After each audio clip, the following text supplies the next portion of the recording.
Did you know that by simply planting the right plants together, you can increase your harvest, have healthier plants, and combat pests in your garden? Sounds like magic, right? It's not. It's science, and it's called companion planting.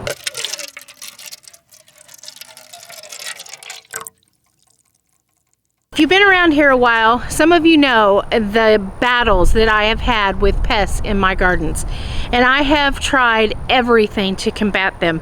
The most notable battle that I had was at my old homestead. If you all have been here for a while, you remember the spider mites. Not only did they take out every vegetable that I had, they took out all of my flowers, and then they went after my trees. Yes, big trees. They were up in them, and they got on all of my fruit trees as well. I have tried everything. I have tried bug warfare, bringing in good bugs to combat those bad bugs. I have tried neem oil. I have tried just about every natural insect thing that they say is out there, only to not only battle those, but to kill my beneficial bugs that come into my garden.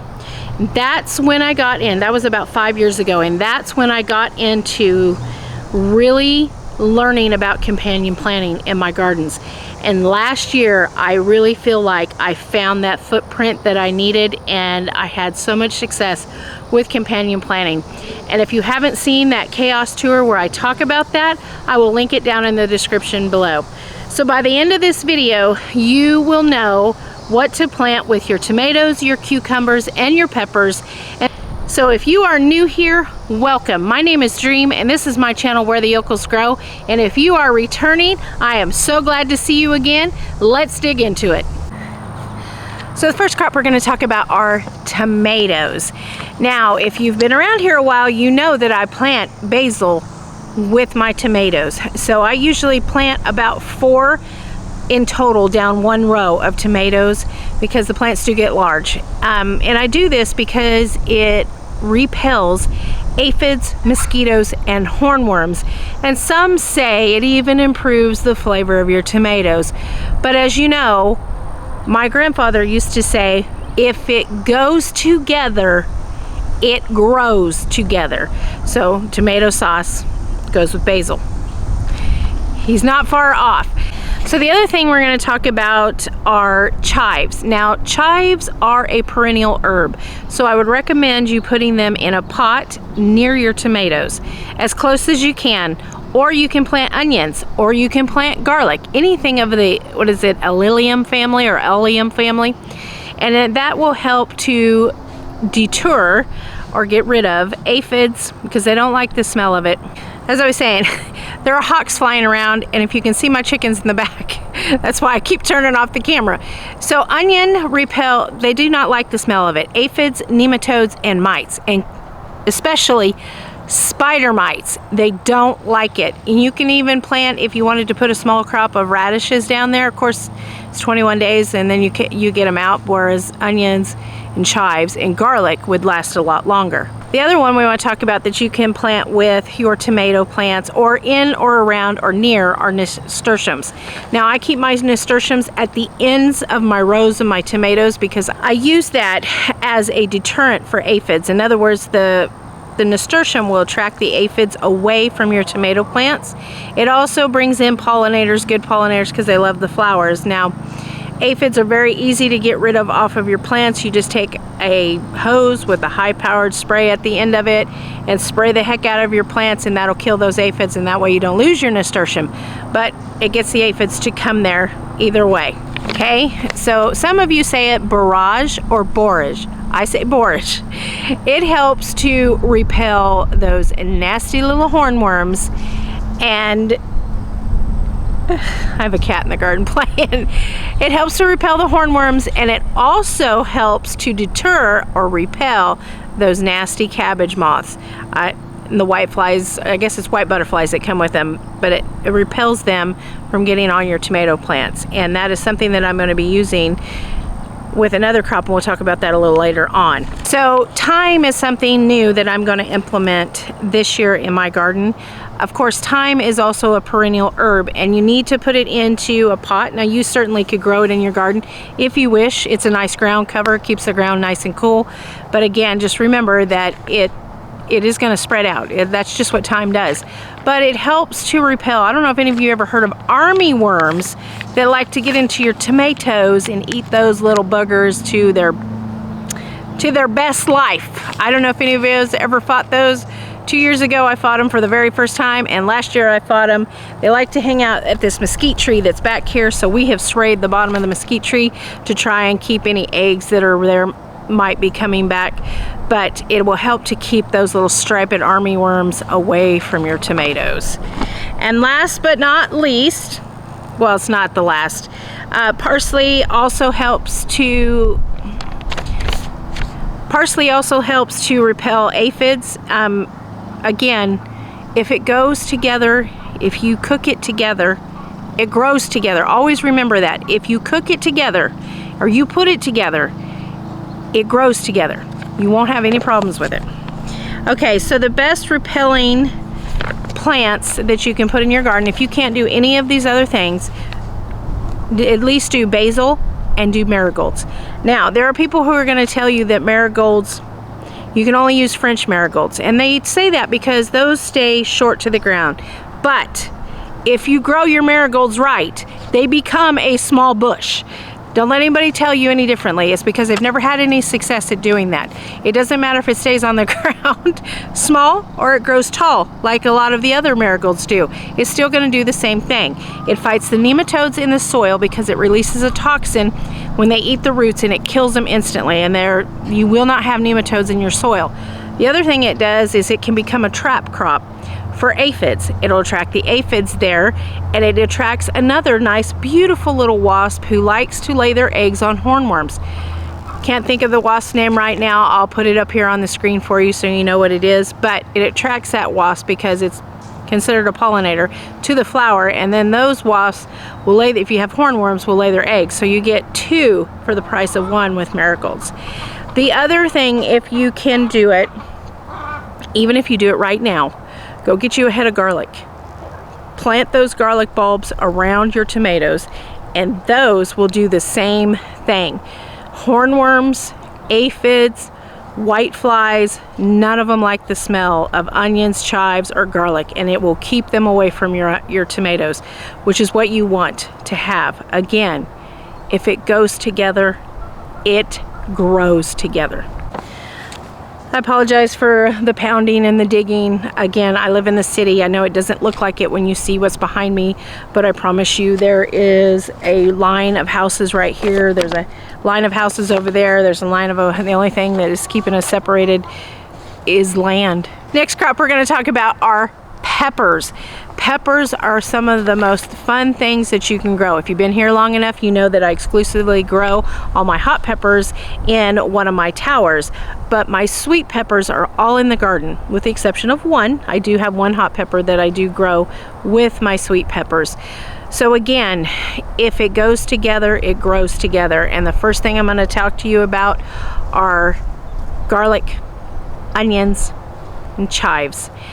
There is a peach aphid. I think it's called a green peach aphid, and that is what attacks your peppers when you grow them. And it will deter and make them go away so that they don't do that. Okay, basil. Have any of you ever had any problems with thrips? I have never had, well, let me knock on some wood somewhere. Thankfully, I've never had a problem with thrips, but it's because I always plant basil in my garden. I plant basil with every crop that I have, and because it just keeps those things away. So if you are having problems, say like you have thrips in your flowers, get you some basil and plant basil around those flowers. It's not going to hurt your flowers, but what it will do is deter the thrips from, they don't like the smell of it, and it will tell them I don't want to be here, so I go somewhere else. Okay, so we're going to talk about a crop that you will find gardeners that are very much against it. I am not, and that is sunflowers. Sunflowers are a crop or a flower that some gardeners will tell you not to put in your garden. They will tell you not to put it anywhere near your garden. Don't put it near your plants. It does this, it does that. Well, I'm here to tell you that you should be planting sunflowers in or around your garden. And here's why. They enhance biological pest control. What that means is they attract our predatorial insects that eat or kill the pests that are in our gardens. Not only do they do that, if you find that you have planted sunflowers, especially if you live in Texas where we are, your peppers need shade here in Texas or they will just burn to a crisp. They have to have some kind of shade. And if you don't have the money to go and buy these giant canopies to go over your gardens, the best way you do that is to get something taller than your peppers and allow that plant to provide shade to your peppers below them. Now, some people will say, well, sunflowers, they take up all the nutrients in the soil. No, they don't. That's not what they're doing. If your plants are dying with sunflowers near them, it's because your soil has toxins in it. And here's why. Sunflowers are known to remove toxins from soil. It is why they plant them along, especially wild ones, along the lakes, along your ponds, because it will remove the toxins that are in the water, creating an ecosystem that is natural and clean. So if your plants are dying because you have sunflowers near them, it is not because of the sunflower. Okay, so another plant that I love to grow, and I learned last year that it's also a repellent, and that is alyssum. Alyssum is a powerhouse in your garden. Not only does it attract, it's very sweet smelling, not only does it attract good beneficial bugs, but it also helps to repel thrips, aphids, and whiteflies. And so those are the things that you don't want on any of your peppers, because with them they bring disease and they bring damage and all the things that come with those insects. Of course, nasturtium. I don't necessarily plant a lot of nasturtium around my peppers. I plant them near, so it brings, again, we want to bring the aphids away from our plants. Now also, if those of you who really like salads, I don't personally eat it, but you can eat the flowers and the leaves. A lot of people eat them in salads, so it kind of does two things, of course, as long as it's not covered in bugs. Okay, now radishes.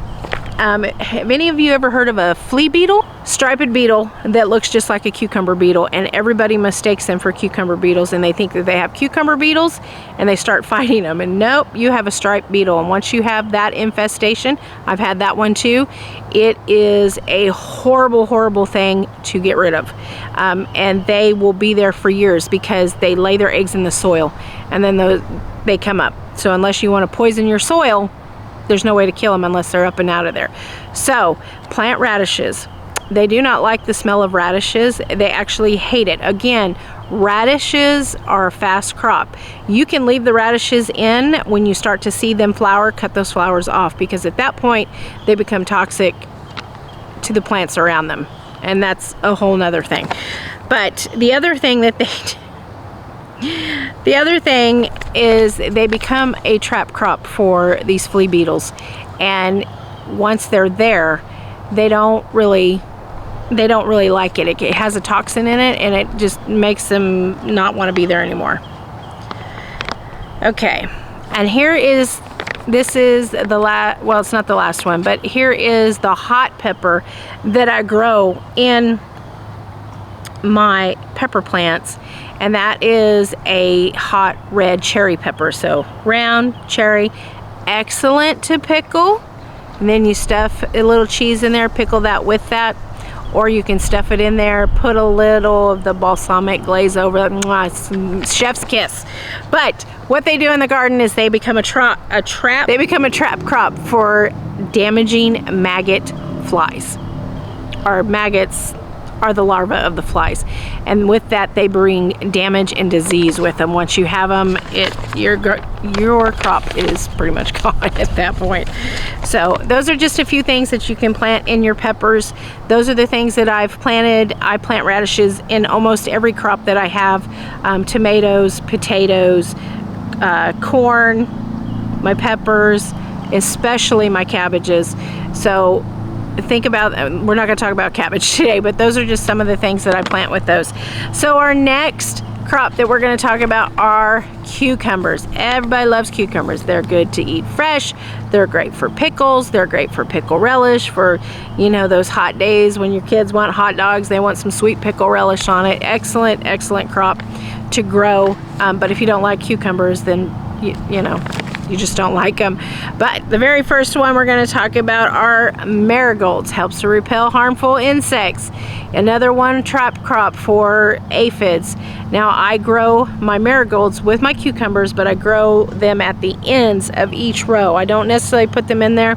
As you know, cucumbers are, most of them, you have bush cucumbers, but they still vine, and what'll happen is they'll get over the top of your marigolds, and your marigolds won't get any sun, and that'll kill them. So keep them at the end of the rows so that they get plenty of sun. They of course they attract pollinators, bees, like that one. Did you see that guy coming at me? Anyways, they attract good pollinators such as bees and wasps and bumblebees. You know, they attracts them all. Dill was one that I discovered not this last year, but the year before. If you heard me talk about spider mites just at the beginning of this video, what I discovered is that if I plant dill in my garden, wherever that dill is, I don't have cucumber beetles, I don't have stripe beetles, I don't tend to have too many aphids, and I tend to attract the kind of wasps that eat things that you don't want in your garden. And if you, I'll put this short down in the description, where it's this red wasp and he is eating a hornworm. The most amazing thing I've ever seen. And yes, I recorded it and put it on YouTube. Yes. Everybody wants to kill a wasp, and not me. I keep them in the garden.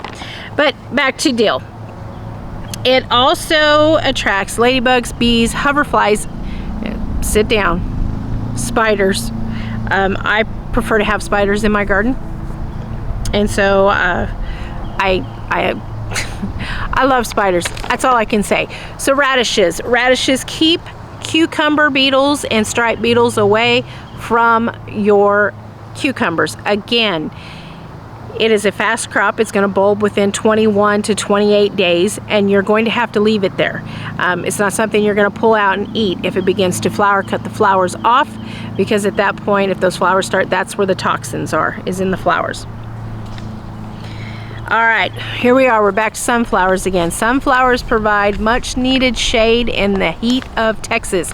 If you live in Texas and it is hot, and it is always hot here every summer, and your cucumbers burn up to a little tiny crisp and they don't keep producing through the whole year, you need to provide shade. And if you don't have the money to provide these giant canopies to go over your gardens, use things that grow tall so that they shade. And they draw in the good, they draw in the bumblebees, they draw in the bees, well, just about anything that needs pollen. It gets, I see everything on them. So, you know, you want to plant those types of things in and around things that you know are going to burn up. Oh, and they also become a trellis for your cucumbers. Once your cucumbers have reached, you know, I think these are 4-foot panels that I have that I use on my cucumbers. You know, they grow up and over. But if it has something tall behind it, it can just keep going up. It's not going to hurt it. Let's talk about lavender. Now my cucumbers, you can't see it because I'm pointing right here. My cucumbers will go right here, and behind that I have 1, 2, 3, 4, 5 bushes of lavender behind it, and that is because it repels moths and fleas. Do you guys have issues with fleas around your house? You know, you don't want them to come in. You got pets, and they're always on your pets. No matter how much flea prevention you put on them, they always bring in the fleas. Plant lavender. Lavender and garlic repel fleas. Just a little helpful hint for your gardens. Of course, we already talked about nasturtium. Nasturtium is just one of those things that is a trap crop. Borage. Again, aphids. What is it I told you? Let's see. Borage tends to repel the pests that, not only do the pests attack those tomatoes, those same pests attack your cucumbers, with the exception of hornworms. But either way, you could have some kind of little worm get on there, but it will help repel, and it will attract the beneficial you know, pollinators that you need to go around and get down deep in there and pollinate all your cucumbers so that you have cucumbers. Okay, so here is one. Remember I had talked about the striped beetle? This was one I discovered there. Again, this is a perennial flower planted in a pot, and that is tansy. If you have tansy around your cucumbers or cantaloupe or your melons, you will not get cucumber beetles and you will not get striped beetles. They'll come, but they'll fly away really quickly because they do not like it. I don't know what kind of smell it is that they smell, but they hate it and they are gone.